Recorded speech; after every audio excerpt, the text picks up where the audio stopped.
Hey everyone, it's Karen. Okay, so I've just come back from the UK. I have loads more travel vlogs to do and to edit and to post, but I want to take a brief break from that today because I'm so excited for Shorty September, and I finally printed my little zine that goes with it. So if you do not know, Shorty September is this challenge during the month of September where you read only short books, or maybe you read more short books than you normally read, but for me, I will be reading only short books.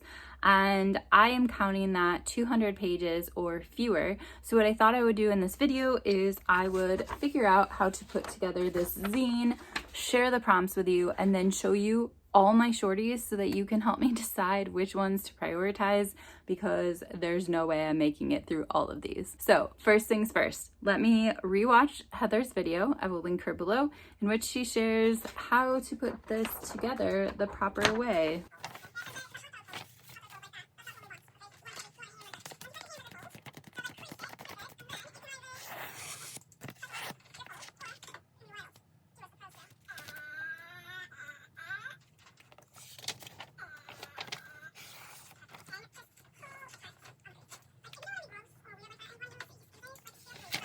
Okay, I think I did it.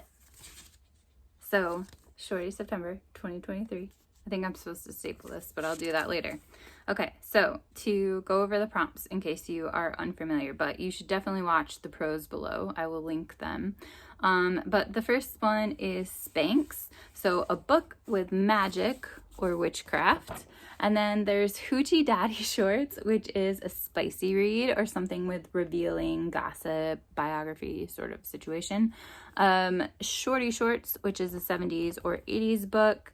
Half and Half Shorts, read a book and watch the movie. That one is always so fun. Okay, and then Mom Shorts, a comfort read. Ripped Shorts, a mystery or slasher. This will definitely be mystery or true crime for me because I cannot even do baby horror. I've tried. Elizabethan Shorts, which is a historical read. Lederhosen, which is a translated book. Pedro Pascal Shorts, which is an unexpected purchase. I probably have loads of those from my UK trip. Dolphin Shorts, a book with water on the cover. My paper did cut off stuff, but we're just gonna be flexible. Okay. Lodge Shorts, a book you bought because you were trying to look cool. And then Denim Shorts, a modern classic. So those are the prompts. I'm going to show you my books, and you can let me know if you feel like any of the books fit the prompts specifically, or like you have read this book and I must read it or my life will not be complete. Like, tell me that too. Okay, so I'm going to show all of these from the shortest to the longest. There's like 3 at the end that are slightly over 200 pages, but for the most part, these are 200 and under. So the first book is not even a book, but it's like a booklet that I got at this church that we visited when I was in Wales.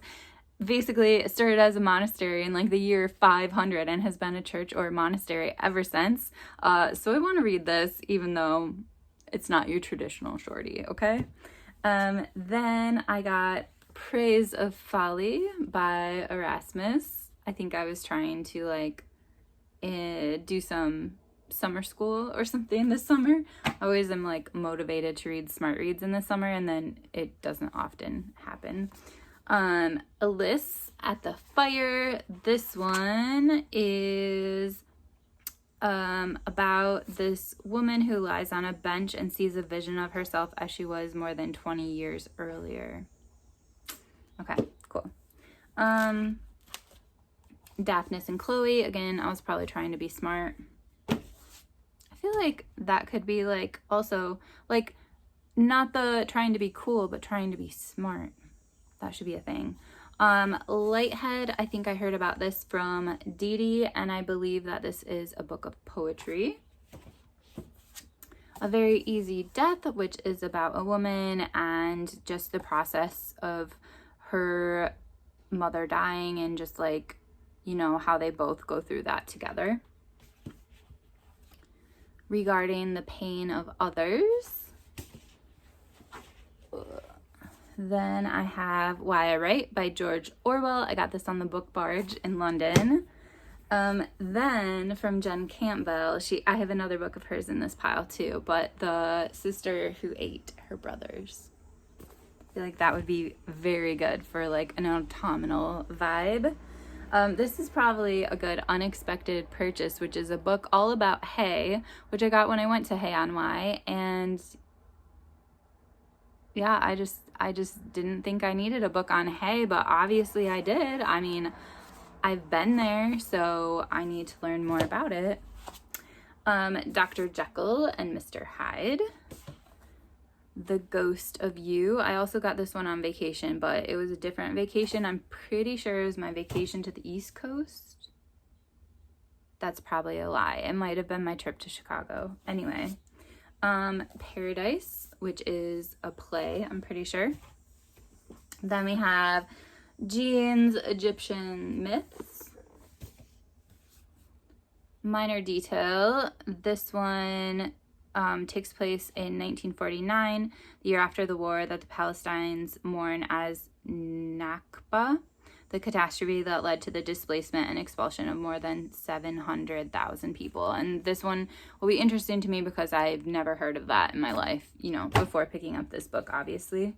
This one is Vista Cincia, which is basically about how the World Cup is about to take place and the Olympics are also coming to Brazil, and it's like an architect. Julia is a partner with an architectural firm who's like working on all this. And then it sounds like she has a very traumatic event, and it's about her going through that. The Bloody Chamber, which I think is more also like a smart book, but about feminist fairy tales.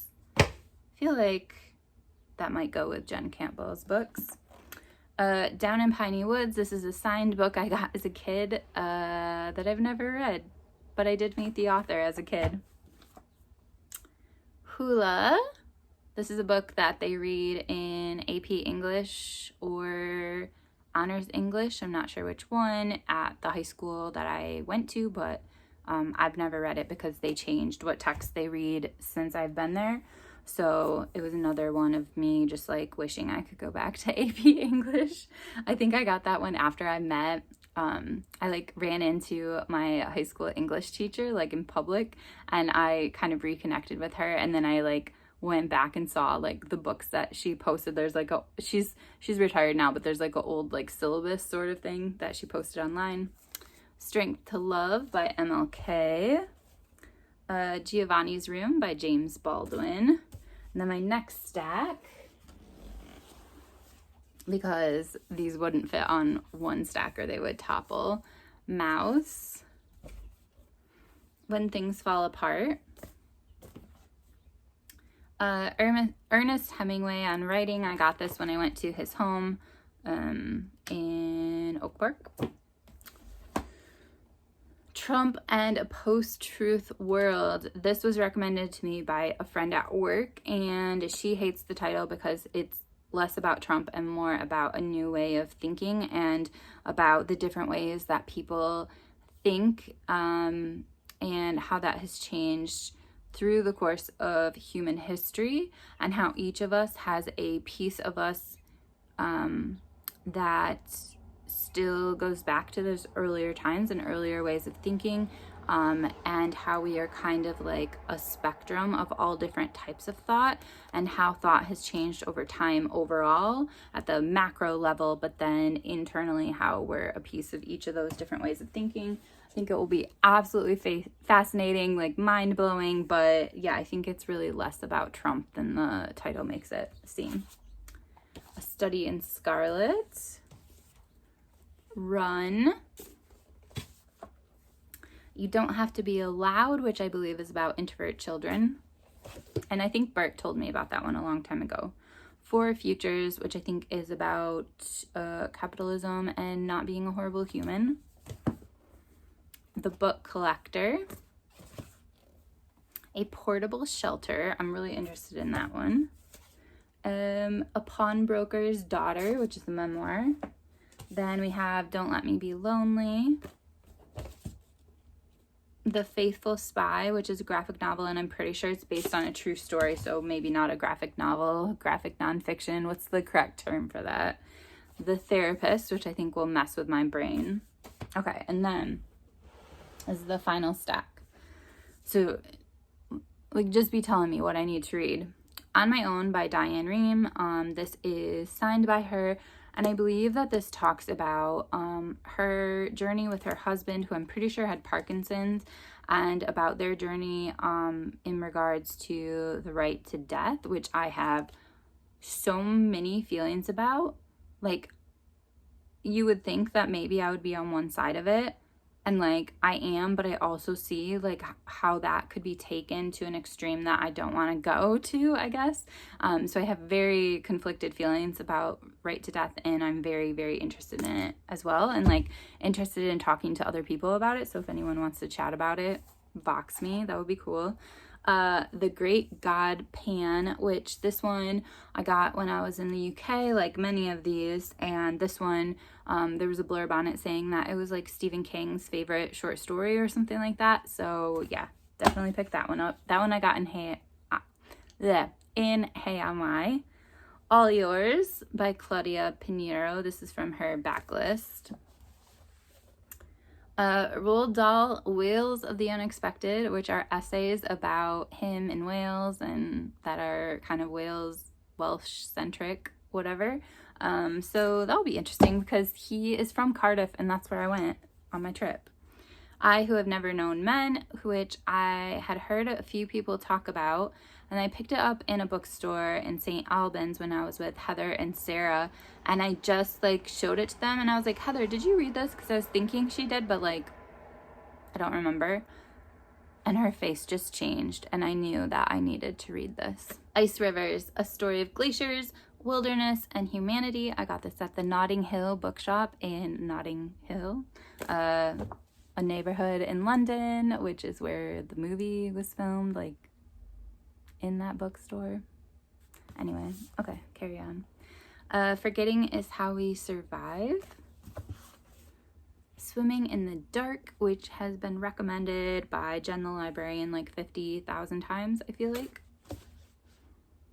Bodywork. Borders, which is completely different than what I thought it was, because I originally thought that it was about like people trying to come from Mexico, and I think it's actually about like First Nation sort of people. So yeah, that would be really, really good. Lost and Found. This is about shipwrecks near where I live, because like it may sound weird, but there's often shipwrecks that are uncovered just like randomly on the beach by me, or other places that are less accessible, but like there's so many shipwrecks in the Great Lakes that they're just like always being found or uncovered or whatever. We Kept Our Towns Going. This is about women in the Upper Peninsula.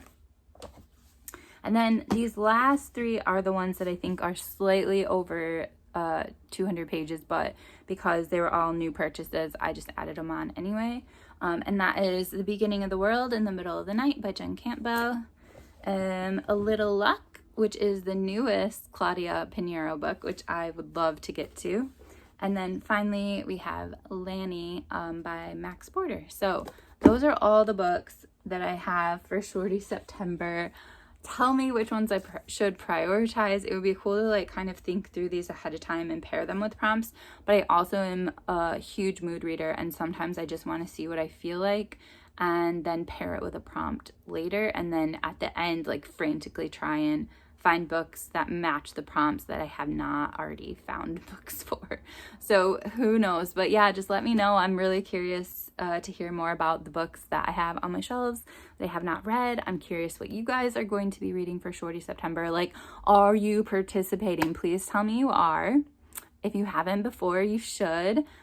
You should definitely follow Heather and Past Storytime, and basically, you know, all the best of BookTube is there and ready for you, just waiting. So anyway, I will talk to you later. Bye!